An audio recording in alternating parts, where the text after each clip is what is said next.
início do nosso culto.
Tenha sido esquecido e queira se indicar.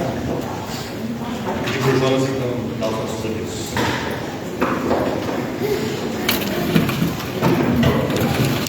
Muito boa noite. A gente tem algumas novidades acontecendo. Você tem. É mesmo? Acho que não estão aqui os nomes. Acho que não está aqui o nome. Os nomes dos universitários. Bom, você pode colocar os avisos por gentileza, Flávio?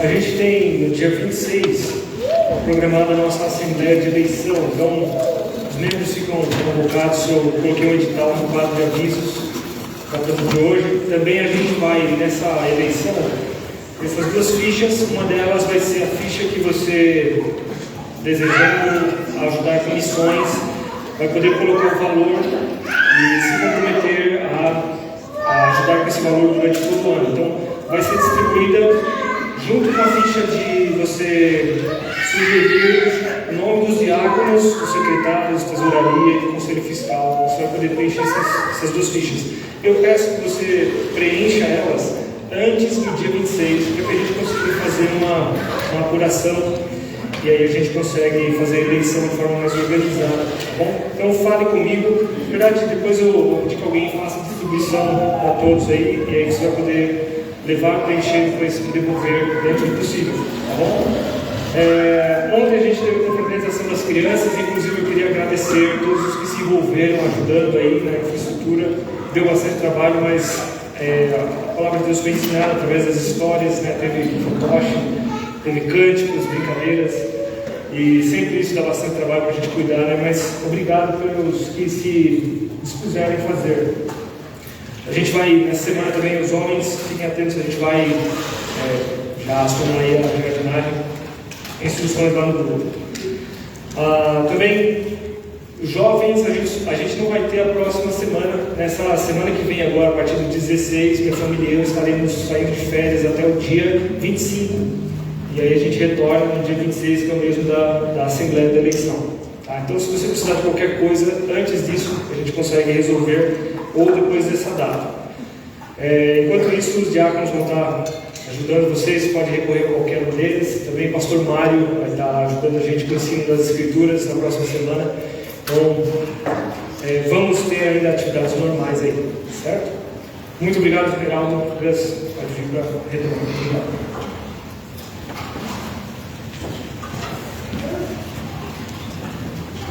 Nós tivemos um aniversariante.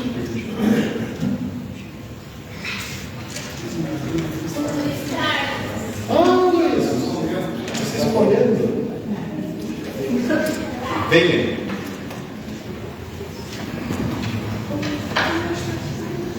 Obviamente nós vamos ficar felicidade.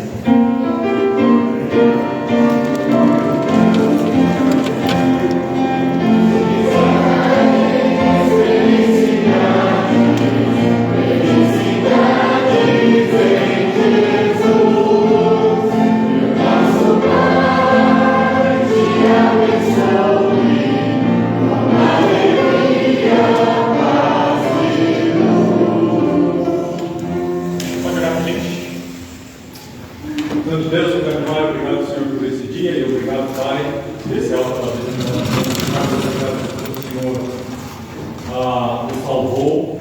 Obrigado, Pai, porque ele permanece fiel ao Senhor e que o Senhor continue, Pai, abençoando a sua vida. Ele possa continuar firme no Senhor, dando um bom testemunho do Senhor, onde quer que o Senhor o envie. Ele possa ser uma bênção aqui também para a nossa igreja e que ele possa fazer todas as coisas, buscando honrar e conhecer o nome do Senhor. O Senhor continue orientando, Pai, na sua família e que nós também, como igreja, possamos ajudá-lo a sempre a continuar crescendo nos seus caminhos. Eu oro no sangue do Senhor Jesus. Amém.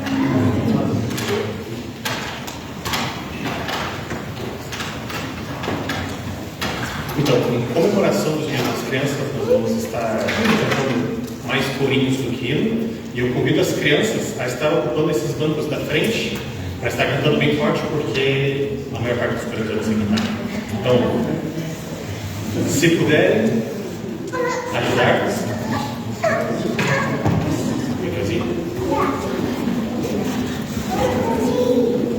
todos.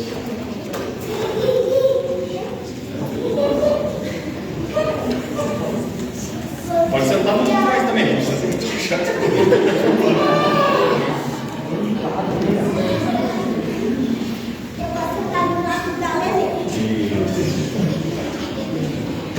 O primeiro corinho que a gente vai cantar é Meu Bom Pastor é Cristo. Por favor, me ajude.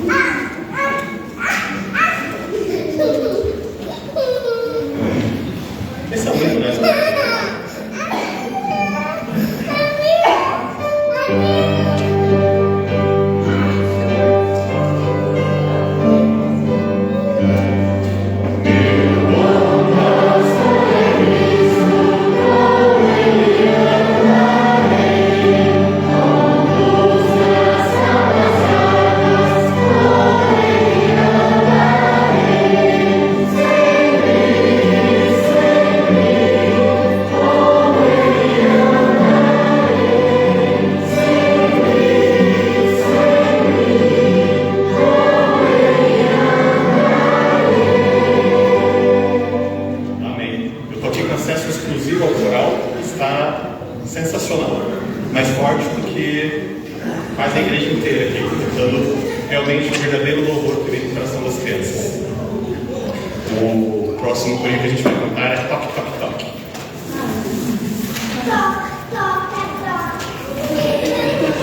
oravam, ou até mesmo queira ler um trecho da Bíblia que tocou no devocional dessa semana, esse é o momento.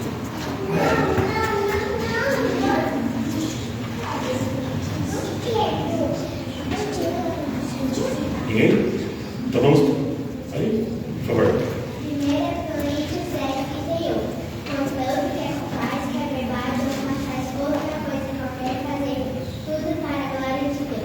Amém.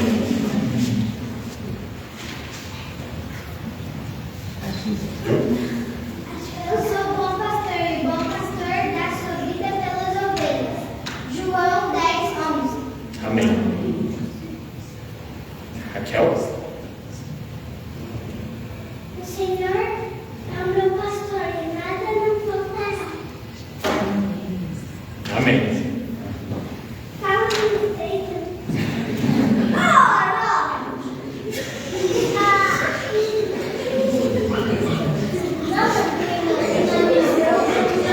Calma. Nada.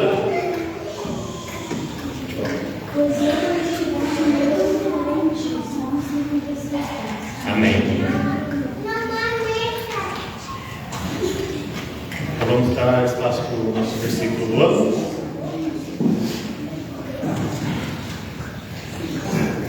Bem-aventurado aquele que teme ao Senhor e anda nos seus caminhos. Do trabalho de tuas mãos comerás, feliz serás e tudo te irá bem. Tua esposa no interior de tua casa será como a videira frutífera, teus filhos como rebentos da oliveira, a roda de tua mesa. Eis como será abençoado o homem que teme ao Senhor. O Senhor te abençoará desde Sião, e tu verás o reino de Jerusalém em todos os dias da tua vida, e verás os filhos de teus filhos, e a paz sobre Israel. Salmo 128, de 1 a 6. Quando o Senhor trouxe do cativeiro os que voltaram a Sião, estávamos como os que sonham. Então a nossa boca se encheu de riso e a nossa língua de cântico. Então se dizia entre os gentios: grandes coisas fez o Senhor a estes. Grandes coisas fez o Senhor por nós, pelas quais estamos alegres. Traze-nos outra vez ao Senhor o cativeiro, como as correntes das águas do sul. Salmo 126, de 1 a 4. Amém. Vamos cantar mais um corinho, que eu também não sei. É fácil entender.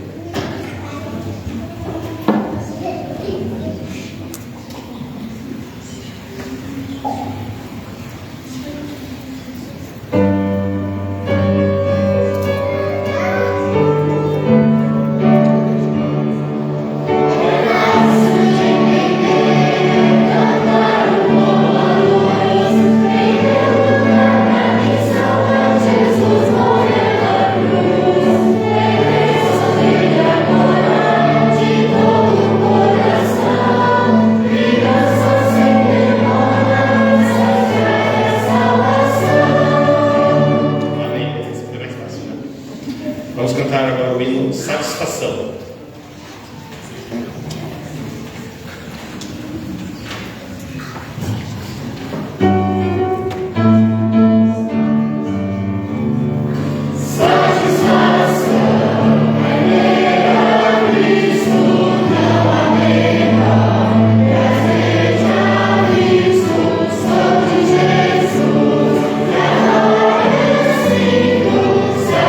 Satisfação sem fim.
Boa noite, irmãos. Crianças, aproveitaram ontem? Sim, né? Então, vamos falar um pouquinho sobre o que aconteceu ontem, né? Os irmãos que não puderam estar presentes perderam, porque foi muito bom, tá? Então, inicialmente, quero agradecer aos que participaram, que estiveram ali na portaria, os irmãos que organizaram o culto para as crianças, que foi muito bonito. Tivemos almas, né, salvas durante o culto. Os irmãos que auxiliaram na cozinha, auxiliaram na oficina, tá? Agradecer vocês que organizaram a oficina. Os irmãos que organizaram as brincadeiras, né? Então, se alguma criança ficou doente por causa das brincadeiras, né? Uma gripe, um resfriado, tá? Faz parte do Dia das Crianças. Foi muito bom, graças a Deus não choveu, né? Deus cuidou deste dia de ontem. E quero colocar, que vocês coloquem em oração as crianças que estiveram presentes aqui. A gente não sabe o nome deles. Chegaram 8 crianças, né, com uma família. A gente não sabe o nome deles, mas são crianças que passam necessidades. Então coloquem essas crianças, tá? Depois vocês vão ver a foto dessas crianças, coloquem em oração. E também as nossas crianças que estão aqui firmes, né, na igreja, que Deus sustente, né, cada uma das famílias para que todos os domingos estejam aqui conosco. Eu vou falar para vocês, vamos passar primeiro um vídeo, tá? Mas antes desse vídeo eu quero fazer uma leitura para vocês, tá? Sobre as crianças e suas futuras profissões. Essa semana eu vi uma pesquisa que me chamou muita atenção, que fizeram uma pesquisa nas igrejas, e existem igrejas, de cada 10 jovens que entram na universidade, 6 se afastam da igreja. Existe até uma igreja bem conhecida, de cada 10 jovens, né, que entram na universidade, os 10 se afastaram da igreja. Então, o texto que eu trago para vocês é sobre profissão, mas profissão em que eles sirvam também ao Senhor Jesus, tá? Então, desde pequenos, os olhos das crianças brilham ao falar sobre o que desejam ser quando crescerem. Alguns dizem com entusiasmo que querem ser médicos, outros sonham em ser professores, engenheiros, artistas, policiais ou até mesmo astronautas. Esses sonhos puros e cheios de esperança não são apenas fruto da imaginação infantil, mas também sementes que Deus planta no coração de cada criança com um propósito especial. Na presença do Senhor Jesus, esses sonhos ganham direção, amor e propósito eterno. Ele que conhece cada um de nós antes mesmo de nascermos, tem planos perfeitos para todas as crianças. A palavra nos lembra em Jeremias 29:11, porque eu bem sei os pensamentos que penso de vós, diz o Senhor, pensamentos de paz e não de mal, para vos dar um futuro e uma esperança. Quando criamos nossos filhos nos caminhos do Senhor, ensinando-os a orar, a ouvir a voz de Deus e a confiar em seus planos, abrimos espaço para que suas futuras profissões não sejam apenas ocupações, mas verdadeiros ministérios de serviço, amor e luz neste mundo. Seja qual for a carreira que escolherem, que seja sempre para a glória de Deus. Um médico que ora com seus pacientes, um engenheiro que constrói com integridade, um professor que ensina com amor, um artista que expressa a beleza do Criador. Todos podem ser instrumentos poderosos nas mãos de Jesus.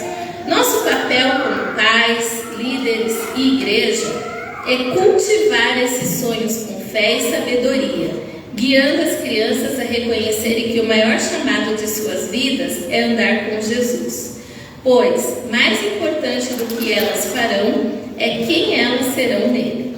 Que cada criança cresça firme na fé, com o coração voltado para Cristo, e que suas futuras profissões sejam reflexos do amor, da justiça e da paz do reino de Deus. E para fechar esse tema, foi produzido um vídeo, tá? Que espero que vocês gostem. Então pode passar o vídeo.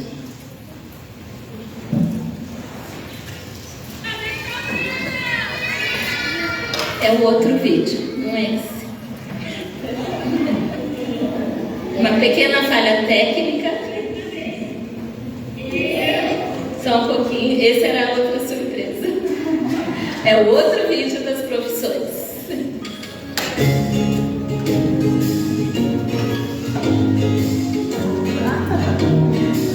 Essa é a Isabelle no futuro.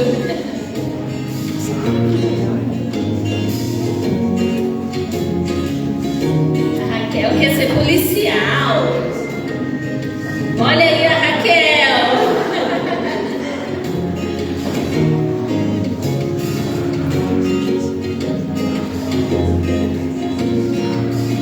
O Emanuel quer ser jogador de futebol. Olha, aí, que bonitão!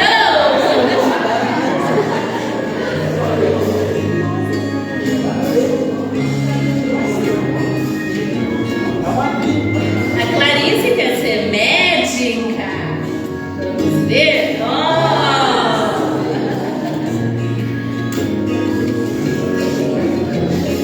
Quem sabe, hein, Clarice?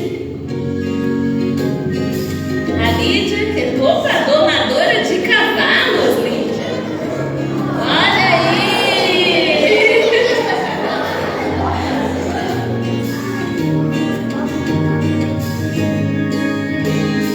O João Davi quer ser cientista. Vamos ver o que a inteligência artificial trouxe. Nosso futuro cientista. Que lindo! Oh. A Esther quer ser professora e mãe. Então vamos ver, Esther. Ah, professora e mãe.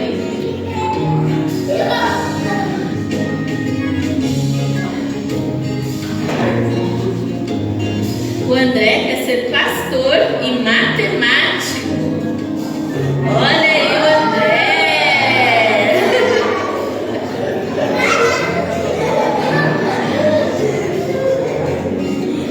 Ser professor também. A Ana quer ser jardineira e mãe. Olha, que linda!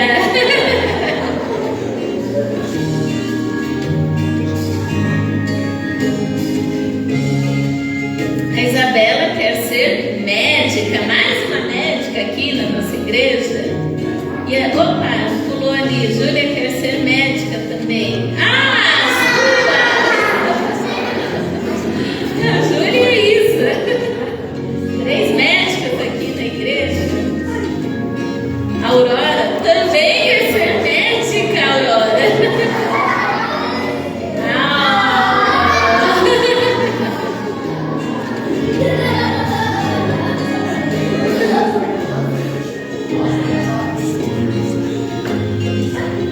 Então deixar vir a mim os pequeninos e não os impeçais, porque dos tais é o reino de Deus. Marcos 10:14.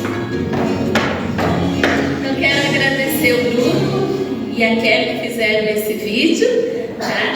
É inteligência artificial, para quem não conhece, né? Nós usamos.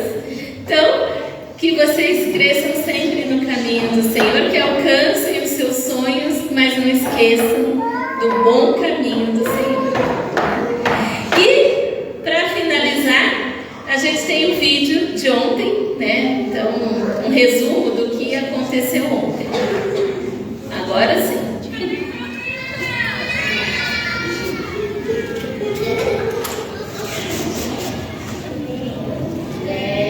Então, aí estão as crianças durante o culto.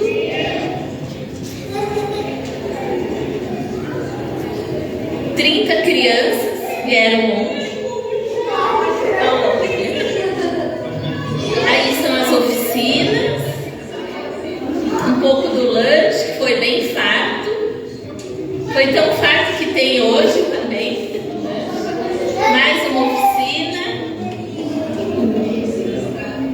As irmãs que nos auxiliaram na cozinha. Mais uma outra oficina. E aí as brincadeiras que ocorreu no espaço de fora da igreja.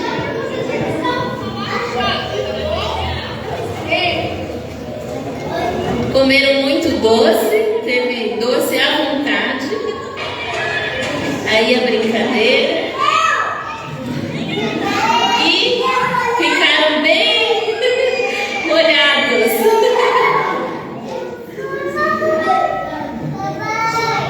Então, Deus abençoe vocês, crianças. Obrigada aos pais que trouxeram, que participaram. E ano que vem tem mais. Obrigada, irmãos.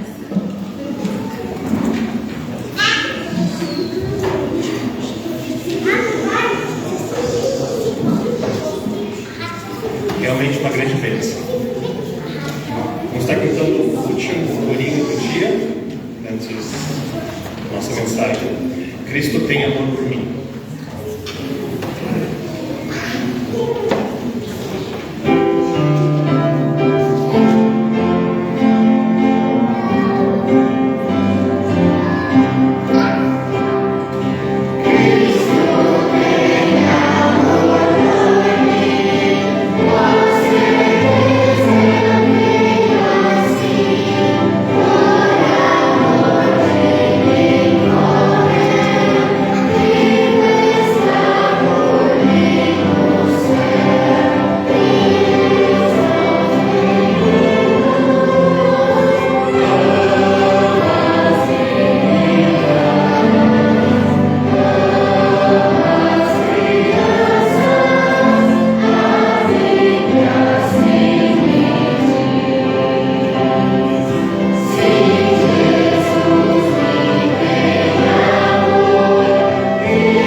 Obrigado, crianças, por ter ficado aqui na frente, cantando de todo o coração, realmente muito precioso.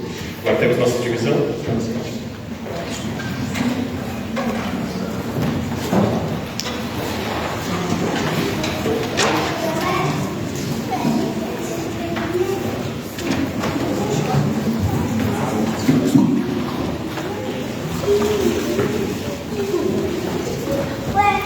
Interessante como amor a Deus faz a gente amar as crianças, né?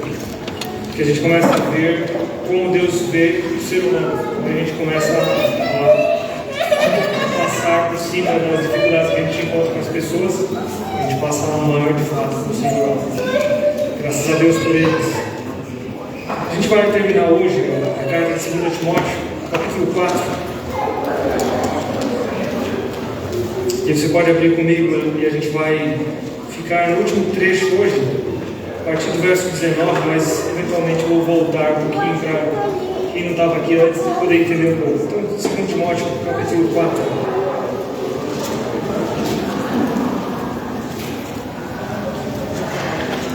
Por favor, você pode só encostar a porta, por favor? Acho que vai dar uma atividade aí, daí. Pode ir. Obrigado. Vai lá no verso 19, bem curtinho esse trecho. Diz assim: saúda Priscila, ou Prisca e Áquila, e a casa de Onesíforo. Erasto ficou em Corinto, quanto a Trófimo deixei doente em Mileto. Apressa-te a vir antes do inverno. Eubulo te envia saudações. O mesmo fazem Prudente, Lino, Cláudia e os irmãos todos. O Senhor seja com o teu espírito. A graça seja convosco. Um texto que, quando eu era garoto, eu sempre olhava para essas listinhas no final das cartas de Paulo, rindo, né? Eu dava muita risada por causa desses nomes diferentes, né? Os nomes que tinham no Império Romano e no mundo grego eram bem diferentes do que a gente tem hoje. Mas uma das coisas que você precisa lembrar quando vai ler algumas listas de nome é que a gente não pode esquecer por que eles foram postos nessa lista. Por que registrar certos nomes? Qual a necessidade de eu ter listas em algum lugar? E principalmente quando a gente vai ler a Bíblia, sempre quando você toca nelas assim, elas parecem não estar tendo algum ensino próprio para você. Quero que você marque o texto, vai comigo, ou me acompanhe lá no livro de Números. Livro de Números tem uma amostra disso.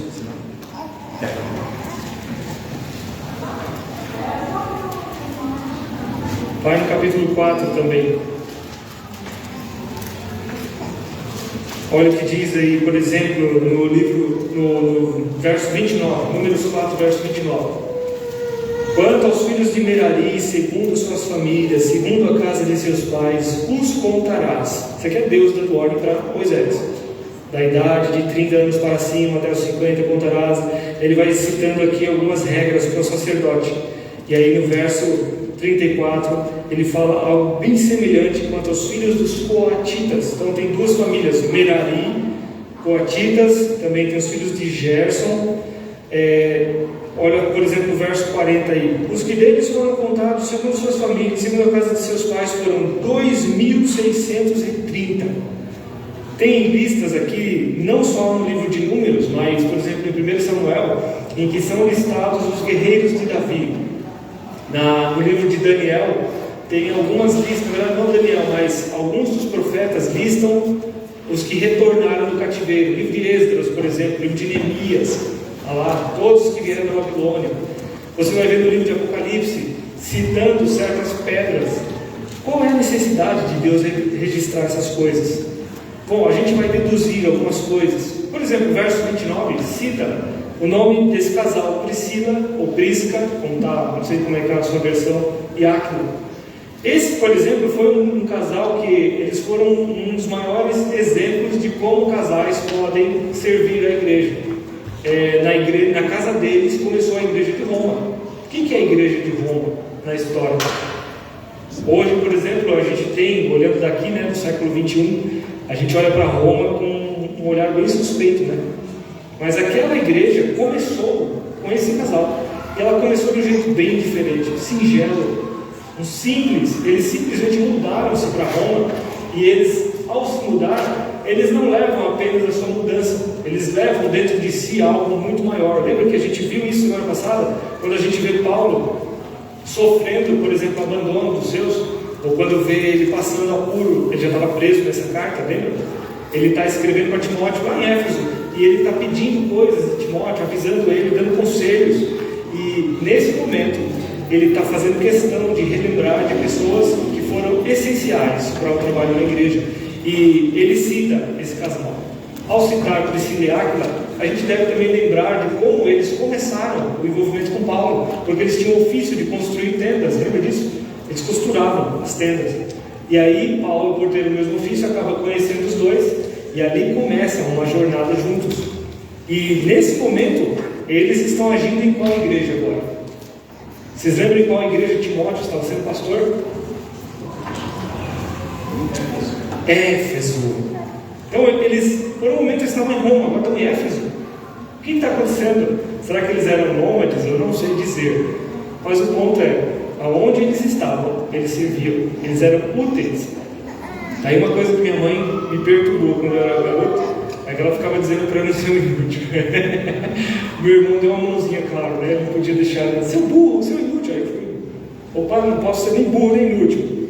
Inútil eu não sou, mas burro eu tenho minhas dúvidas. E é interessante como, apesar de tudo isso, essas pessoas, aonde chegam, elas jamais são peso. Elas não conseguem ficar paradas, no sentido não é de hiperatividade, mas é de não servir em alguma coisa. E essa visão de estar na igreja e ver a igreja como alguém digna da minha ajuda, faz com que o nosso comportamento ele seja como o do Senhor. Que o Senhor, ao salvar pessoas, ele não se coloca na posição de alguém que imediatamente exige glórias da pessoa. Primeiro ele transforma ela.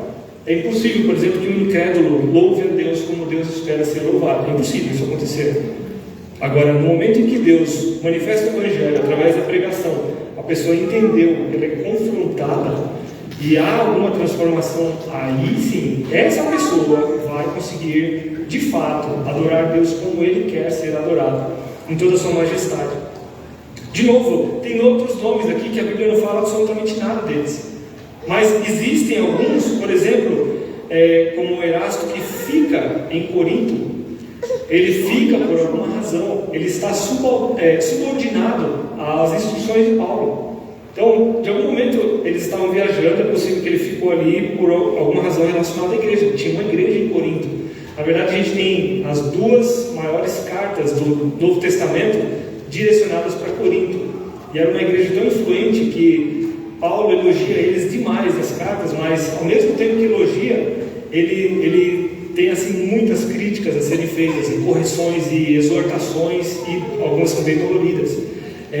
Nesse momento também a gente está vendo que tem outros aqui, como Trófimo, que durante essa jornada ele é deixado em algum lugar, deixou doente em Mileto. Você deve se lembrar da estrada romana. Heraldo, se possível, coloca o mapa da Turquia aqui, ou de Israel junto, aquele que eu tenho usado. Tem um deles que é da viagem de Paulo, que a gente vai ver bem direitinho o caminho da estrada romana, e essas cidades todas estão nessa rota.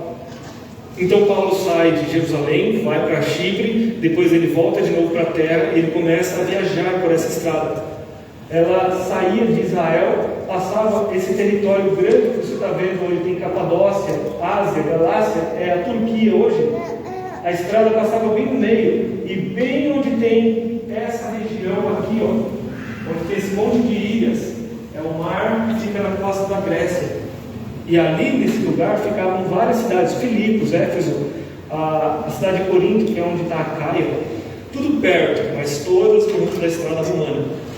E aqui, à medida que ele vai avançando, ele vai deixando os seus ajudantes no caminho. E a gente viu, por exemplo, no trecho anterior do texto, que a gente vai lidar com coisas temporais. Lembra que a gente aprendeu isso? A vida cristã, ela é uma vida que ela anda ao lado da vida temporal. O que é a vida temporal? Você vai ter que trabalhar, você vai ter que arranjar sustento, vai pagar boleto, vai chorar na hora de pagar imposto, vai ter que votar, vai ter que se defender, vai ter que fazer um monte de coisas na vida comum. Como dizia no episódio do Julieu e da Romieta, né, do Chapolin. E lá falava assim, eles tiveram muitos filhos, eles tiraram para eles e pagaram muitos impostos. Parece verdade. A vida comum, ela vai andar ao lado da vida com o Senhor. E o Senhor quer de fato que isso aconteça. Por exemplo, você vai em 1 Timóteo, você vai ver que a descrição dos pastores e diáconos tem a ver com a vida ordinária, a vida do dia a dia. É necessário que ele não seja dado ao vinho, é necessário que ele não seja espancador. Imagina um pastor ter a mão na esposa, que ele tivesse os filhos sob disciplina, que ele fosse moderado. Da mesma forma, os diáconos, que eles não escaparam, aí tinha que ter as mesmas descrições, todos relacionados com a vida cotidiana. Então, não existe, a conclusão desse pensamento não existe uma vida de estrelato do cristão. E o nosso mundo, ele está acostumado a fazer estrelas, a criar estrelas. Por exemplo, aplicativos em que você olha na câmera e ele deixa o seu rosto mais bonito, né? Caso você não saiba, isso é um algoritmo de filtragem da imagem. Ele pega os defeitos da sua imagem, vai lá e corrige. Pega uma imagem no lugar bonito e coloca no lugar que está feio. Aí parece tudo bonito. E muita gente tira essa imagem e coloca lá no LinkedIn, no Instagram. E aí todo mundo que olha fala, poxa vida, a ideia é essa. Eles querem fazer você se sentir bonito na foto para que você dependa daquele aplicativo. A vida moderna virou isso. Qualquer festinha, aniversário do canibal, não do cachorro, né? Se tivesse cachorro, ia dar esse nome.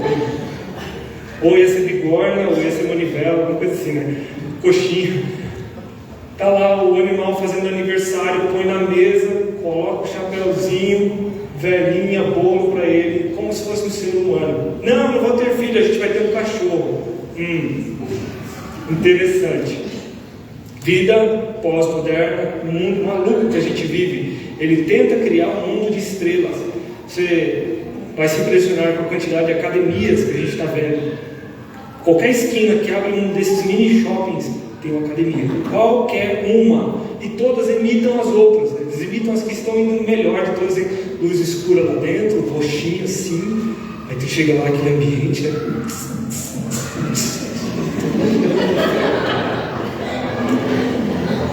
Aí o cara já sai da academia com o braço meio aberto, assim, porque ele já está se sentindo o Arnold Schwarzenegger. Ele acha que ele é o cara, então já, né? Quer dizer, não estou dizendo que está errado você fazer exercício, faça, cresça mesmo, o músculo protege você de doença, é bom. Mas eu estou falando sempre dos exageros, já percebeu? A gente sempre não se contenta em ficar em uma coisa boa, a gente vai para os exageros. Ou um culto exagerado da beleza e a forma física, ou um abandono total, lá estou pesando 300 quilos e está tudo certo. Não, existe um equilíbrio para a vida. E a vida, ela não pode ser colocada no estrelato. A gente não deve ver a vida como estrelato. Eu quero mudar o mundo, eu quero ser bem visto, as pessoas não olham para mim. Não perca tempo nesse pensamento. Nós temos uma lista que deixa de fora muitas pessoas. Por exemplo, olha o verso 21, quando fala aqui, Prudente, Lino, Cláudia e os irmãos todos. Provavelmente eu estaria nesse grupo. E os irmãos, que eram? Não sei, eram os irmãos lá. Estava perdido em algum lugar. Mas eu lembro de memória, essa eu lembro de muitas situações em que eu conheci pessoas que elas serviam em silêncio e ninguém as percebeu. Mas eu via como elas serviam. Tinha alegria nos rostos, tinha sinceridade nos corações, porque você via a forma como elas faziam. Elas faziam com todo amor, elas se entregavam. Era uma ocasião simples, mas elas faziam com todo empenho. Eu fiquei impressionado com uma senhora, outro dia que a gente foi no mercado, a gente procurou um produto e não tinha. Aí eu falei assim, não teria em outro lugar? Ela falou, não, moça, acabou. Pois ela ficou com pena da gente. E ela foi lá na diretoria, lá no gerente dela, fez uma ligação para outra loja, que voltou. Eu já tinha dado umas 2 voltas no mercado. Aí ela voltou, olha, tem na loja tal, assim. Eu falei, muito obrigado. E ela ficou olhando para a gente assim, parecia que estava com pena, né? Mas como tem gente que coloca o coração no que está fazendo. E de fato, se você serve o Senhor Jesus, colocando o seu coração em tudo que você faz, você não precisa de estrelato, você não precisa de uma super igreja, você não precisa de luzes piscando em todo lugar, você não precisa ser considerado nada por ninguém. Mas você sabe que servindo o seu Senhor sabe quem você é. A gente acabou de ver na aula aqui de Atos que Pedro tinha o horário dele de orar ao Senhor. E foi durante esse horário que o Senhor mostrou algo novo e grande para ele. Cornélio, na mesma história, estava lá na casa dele, temendo a Deus, servindo Deus, e de repente o Senhor aparece a ele e diz o que? Cornélio, eu tenho em minha memória as tuas orações e as tuas obras. Imagina o Criador falar isso para você. Para mim, esse seria um elogio enorme. Meu chefe, às vezes ele pergunta lá, uma parte da equipe tem umas metas, né? Eu falo, pessoal, defina as metas. Aí quando chega no fim do ano, ele fala assim, olha, estamos de parabéns que a gente conseguiu atingir as metas e tal. Ele não cita o nome de ninguém, mas assim, os caras que conseguiram atingir as metas, fica todo mundo lá faceiro na cadeira. Assim como tem dia que ele fala assim, vocês conseguiram fazer isso, não bateu meta, não sei o quê. Aí todo mundo tem aquela vergonha escondida assim, né? Puxa vida, tomara que ele não cite o meu nome. O simples fato de o seu nome estar sendo citado ou considerado em alguma coisa causa para você um misturado de sentimentos. Sentimento de vou fazer mais, puxa, que beleza, que delícia sentir isso, que alegria. Ou ao mesmo tempo você, com o seu nome sendo citado ou não, você se sente super mal. Quando o seu nome é colocado na Bíblia e registrado por 2000 anos de igreja, acho que isso é alguma coisa grande, não é? Quando a gente vê uma moabita sendo colocada dentro de Israel, como Ruth, acho que era midianita, não, de Jericó, nem sei que povo era, cananeu, ela era colocada dentro de Israel, Raabe, né? Uma estrangeira que ia ser morta, e ela tinha a vida expulsa, e de repente ela é transformada, inserida numa família, depois ela produz filhos, esses filhos um dia criam outra família, e deles descende o Cristo que salvou você. Então, ter uma consideração por parte do Senhor é enorme, é algo pelo qual nós devemos ter uma gratidão profunda. E mesmo que o seu nome não esteja nesse livro, lembre-se que o Senhor arrolou todos aqueles que creem no seu nome num livro que ele chama de livro da vida. Ele chama de livro da vida, está lá em Apocalipse, né? E todo aquele que não foi achado inscrito no livro da vida, esse foi lançado no lago de fogo. Existe uma separação de Deus do seu povo, ele sabe quem são. E se você é parte desse povo, se esforce por entregar o seu serviço da melhor maneira possível. Vamos rever o cenário de Timóteo. Paulo está preso, Trófimo está doente em Mileto. Paulo tinha esquecido a capa dele em algum lugar, Trode, isso está no verso 12, né? 13. Tíquico, que era outro servo dele, vai para Éfeso, ele chama Marcos, quer dizer, Paulo está lutando com as dificuldades da vida cotidiana até o último momento. Mas você está vendo que em nenhum momento ele se exalta sobre os demais. Em nenhum momento ele está querendo ser o estrela. Em nenhum momento ele apresenta a carteira dele trabalhando na Smart Force. Não. Eles passam quase que anônimos nessa história. E quando a gente entende isso, o nosso serviço fica melhor, o nosso serviço a Deus. Então, se um dia aparecer uma oportunidade simples de dar uma boa noite para alguém que você vê que não está no seu estado normal, no estado de tristeza profunda, de desânimo, você dá um abraço, você dá uma injeção de ânimo a essa pessoa. Você faz, ou não faz, mas você estimula ela às boas obras. Você está ajudando a sua igreja inteirinha. Ontem, passei perto de uma igreja, tinha uma família na frente dessa igreja conversando, e uma delas estava no telefone. Parecia que eles iam para algum evento, fazer algum evento. E daí eu fui passando, eu ia no mercado, e aí eu ouvi: puxa, pastor, mas isso dá um desânimo na gente. Eu falei: viu, não é só a minha. Aí eu pensei no pastor do outro lado, eu falei: viu, não sou só eu. Está acontecendo em todos os lugares. Igrejas passam dificuldades, e a igreja que eu passei na verdade não era grande não. Então, tem gente sofrendo a mesma coisa que a gente está sofrendo, os mesmos pensamentos. Mas não deixe essas coisas comerem a sua alegria, roerem o seu cérebro e entregar você numa ansiedade. Ah, meu Deus, está tudo acabando. Não está. Lembre, o mesmo Criador que fez o mundo e é dono da prata e do ouro, e Ele que leva as pessoas à salvação pelo Espírito de Deus, falando nessas pessoas e conduzindo elas até crerem, até verem a verdade, terem a liberdade de crer ou não. Esse mesmo Deus é o Deus que salvou você. Então não depende de números, não depende de quantidade, não depende do que a gente considera como resultado, mas depende de Ele mesmo encontrar em você aprovação. Você tem uma vida que o próprio Senhor poderia considerar aprovada, de maneira que você mereceria entrar numa lista? Talvez a resposta seja não. Talvez você queira dizer um sim, mas eu sugiro você dizer não. Fala um não que está tudo certo. João, né? No fim da carta lá. Se alguém um dia quiser elogiar você pelo que você fez, diga graças a Deus, o Senhor fez isso. E de fato, a igreja, quando se comportou dessa forma, ela foi uma igreja poderosa. Ela fez, ela executou coisas com grande poder. Pessoas salvavam-se, pessoas ouviam a mensagem, e povos que você nunca imaginou criam no Evangelho. Como foi o caso de uma tribo na Guatemala, e que um dia eles receberam um grupo de missionários que ninguém falava um A daquela tribo. não sabiam o idioma ainda. Mas o missionário teve a ideia de fazer uma peça.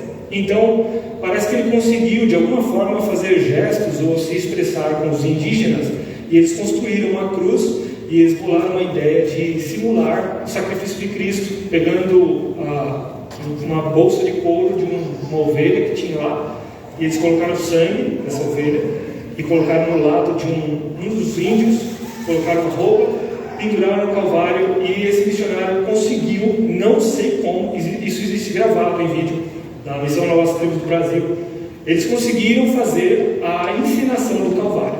Quando eles terminaram a peça, que o soldado coloca a lança na bolsa de sangue que estava na lateral do rapaz, na cruz, e o sangue escoa, eles começaram, o missionário começou a ouvir uma frase: etal, etal. Todos eles falando: etal, é verdade. Eles descobriram depois a tradução dessa frase. Por quê? Porque anos antes eles tinham ouvido uma lenda que percorria por aquele povo, que falava sobre exatamente a história do Calvário, sem que os nomes tivessem sido estabelecidos. E eles tinham essa história no imaginário deles, até que um dia chega o missionário e confirma tudo o que eles sabiam. Então eles falam: é verdade, é verdade. E naquele momento aquela tribo tem uma conversão em massa de pessoas. Casos repetidos a esse você vai encontrar espalhados pelo mundo, de pessoas que serviram sem que os seus nomes fossem falados, e no entanto a vontade de Deus foi feita. Busque isso, busque ardentemente servir Deus sem que o seu nome seja exposto, sem que você seja visto como super-homem. Você não é, você mesmo sabe disso, você sabe muito bem que você não é um super-homem, você é fraco, você é pecador, tende a mentir e um monte de outras coisas que eu não vou falar hoje aqui, mas você sabe disso. Então, a melhor coisa que nós podemos fazer é deixar que um Deus poderoso use pessoas não poderosas e defeituosas como nós. Se a gente for usar, por exemplo, a imagem de uma palha como sendo alguém fraco, pecador, sem frutos, né? A gente é seco, a gente não dá nada. E usar um Deus poderoso como um fogo. Se eu pegar o fogo e colocar sobre a palha, acontece o quê? Uma chama bem grande. Então, quanto mais fracos nós formos, mas nós confiarmos no poder desse Deus grande, nos usando, nós podemos trazer calor e luz para a vida de alguém, através do Evangelho, através do bom testemunho, através de servir sem esperar sermos vistos. E essa essência do Evangelho vai atravessar toda a história. A igreja que Timóteo pastoreava, com certeza entendeu isso, porque nós vemos a confirmação lá em Apocalipse, quando o Senhor fala: conheça as tuas obras, falando para Éfeso, e o teu primeiro amor, e as tuas primeiras obras. Arrepende-te daquilo que caíste e volta a esse primeiro amor. Eles entenderam como era servir o Senhor. Se a gente entender isso agora, a gente dá frutos. E uma atividade como essa que a gente fez ontem com as crianças, eu fico pensando tanto nisso. Como é fácil você ensinar crianças, é simples. Eles não precisam de estrutura. Se não tivesse nada, que tivesse um quadrinho com uma imagem desenhada à mão, eles iriam aprender. E se a gente se debruçar para ensinar eles com cuidado, nós vamos colher bons frutos no futuro. Nós vamos, inclusive, aprender a ensinar pessoas adultas. Adultos aprendem como crianças. Lembre-se disso. Se você não conseguir ensinar uma criança, você não vai conseguir ensinar um adulto. Então, quando eu vejo a gente fazendo um esforço como esse, quanto mais a gente não poderia fazer? Buscando um Deus forte, usando pessoas fracas e sem esperar que o seu nome esteja numa lista dessas. Que Deus abençoe essas pessoas e que Deus abençoe você no seu serviço. Amém? Vamos orar. Eterno Deus, Senhor, graças damos a Ti por Teu poder. Agradecemos pela salvação em Cristo Jesus que temos de graça, por crermos no Teu nome, por confessarmos os nossos pecados, por nos arrependermos de cada um deles e buscarmos servir a Cristo todos os dias. Nós agradecemos pela Tua graça em se manifestar a nós, manifestando junto consigo o Pai, e podemos conhecer Deus Pai na Sua própria essência. Nós pedimos que o Senhor nos dê poder, intrepidez e nos dê simplicidade para servirmos o Senhor com a nossa fraqueza, mas confiando que a força do Senhor é aquela que de fato vai transformar vidas. Pedimos que faça dessa igreja uma árvore frutífera nas Tuas mãos, que pessoas ofereçam os seus frutos para a glória do Senhor, que pessoas venham a conhecer a Tua salvação, que nós sejamos fiéis em pregar as Escrituras em louvar o Senhor num culto que de fato agrada o Senhor. Nós suplicamos a tua misericórdia por nós e pedimos que abençoe todos os que ouviram e que as Escrituras, a palavra do Senhor, sua autoridade, seu Espírito, haja nas mentes e nos corações de todos aqui hoje à noite, permitindo que aqueles que não te conhecem, que venham a crer no Senhor. Nós agradecemos essas coisas no nome de Jesus, nosso Senhor. Amém. Vamos encerrando aqui. Uma boa noite a todos. Que Deus nos abençoe e boa semana.